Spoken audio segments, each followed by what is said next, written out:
Welcome back to part 8 of the computer desk. Before I do the major glue up on the two halves of the desktop, I need to cut some mortises for the floating tenons that will help with the alignment on the finger joints, and then I can actually do the glue up, paying close attention to my layout lines to make sure I get the alignment perfect.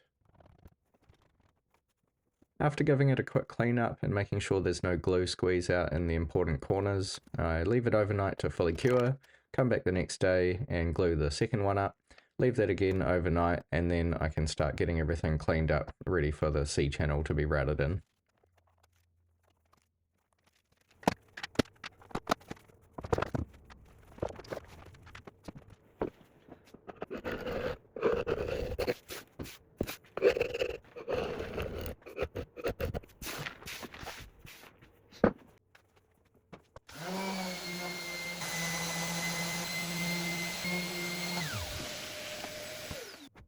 After gluing the two sides up, I couldn't be happier with the fitment of the finger joints, so I do a comical amount of layout for these C channels, routing a deeper groove on each side to receive, I guess you'd say, the legs of the C channel, and then a slightly shallower recess routed in to make it so the C channel can actually sit flush.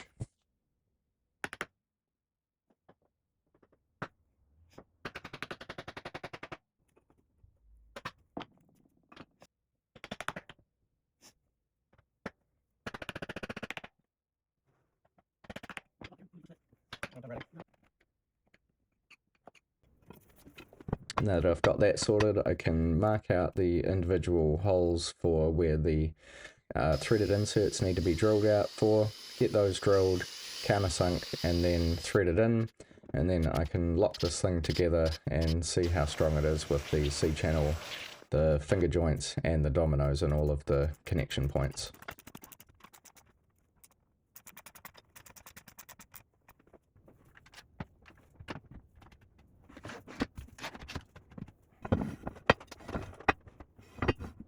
After getting everything tightened up, I'm pretty confident that we've sufficiently increased the structural integrity of this finger joint here, so I can start thinking about the next steps. Alright, so I've got the C channel cut into these two sides of the desktop now, and I've marked where my final length is going to be on each side. So I think the next thing I need to do is work on getting these pieces that I've made as connection points. I need to get those sorted out for the underside. So I'll have to do a similar thing where I route in a 3 or 4 mil groove on the underside of each of these two desktop sides, and then I'm thinking I might change the shape of these just because they're looking a little bit clunky at the moment, so I'll have a little play around with that as well.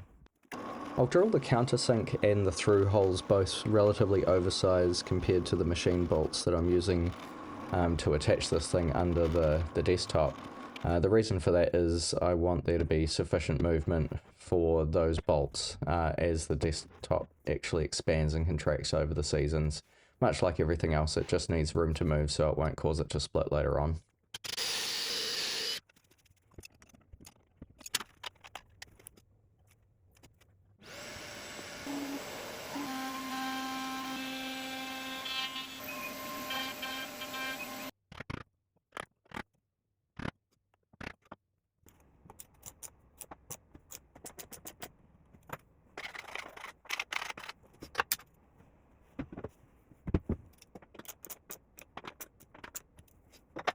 After a quick test fit, I realise that the alignment of where I've tightened them up isn't quite right. So the other added benefit of drilling those holes slightly oversized is it gives me some adjustment. So I just shimmy it over, tighten them back up, and everything's good to go. I can attach it to that mounting bracket from the inside of each of the cases.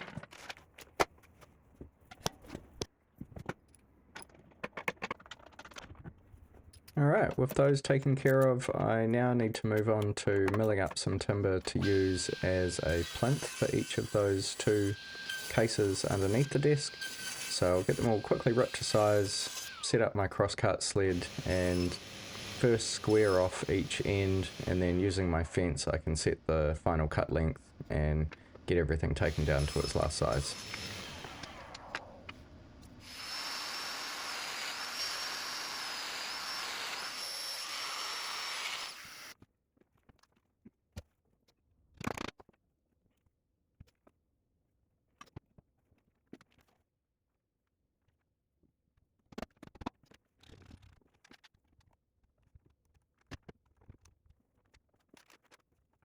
Okay, so I've got these plinths all sorted now, and while I'm doing something else, then I'll come back to these and get them all sanded and profiled up. But what I'm going to move on to next is to assist with stopping this from wanting to sag with how wide of a span it has. I'm going to be doing a central support through the middle that goes back to the wall. So I've just been sketching that up now. So I need to glue up some planks in a diagonal to make sure I've got the strongest grain, and then I'll cut that to shape and start working on the back pieces that will mount it to underside of the desktop and the wall back.